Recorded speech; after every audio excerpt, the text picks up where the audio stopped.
Okay, when we're working with a melody bass line situation like this, and even if we have more voices in between, like we'll see later, the top and bottom voices, which is what we're looking at now, the bass and what we would call the soprano later, but for now, let's just call it the melody.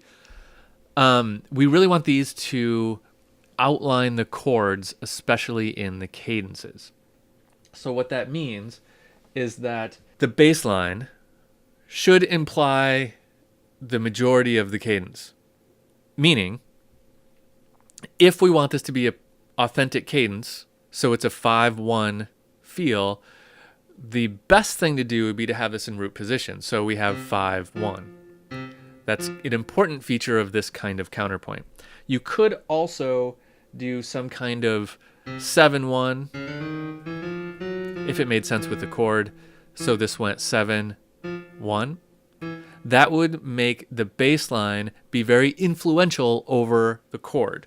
We don't want this on the fifth of the chord, for example, because that's not going to really push it. We really want those tendencies in the bass line and the melody line for the cadence.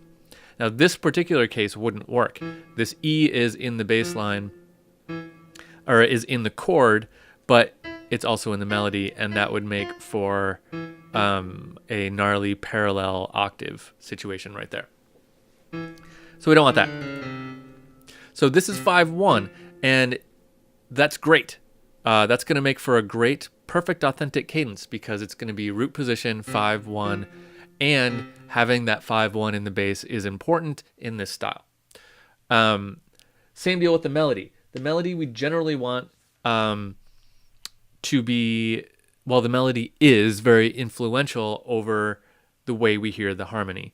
So if we want this to feel like 5-1, we want something with a tendency to be happening here. So that 7 is great.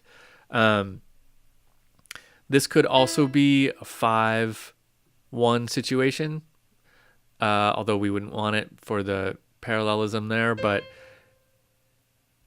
5, what else could it be? So we have a 5 chord in this key is C, E, G, or B flat. That would be allowed now too. So E puts us on the leading tone and that goes up. That works. C is going to make us the 5-1. That's going to work well. That's also a tendency tone.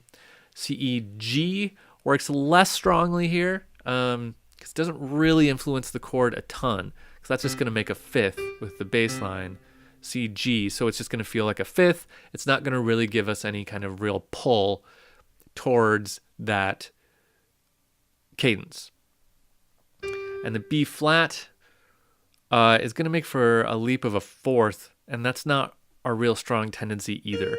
So we want to make sure we have those tendency moments leading into the bass line, especially when we only have 2 voices. When we have more voices, you can get away with a little bit more because you can put those tendencies in the other voices. But when you only have 2 like this, you want those to really push the cadence forward. Cool. So that's what that's why we're talking about cadences right now.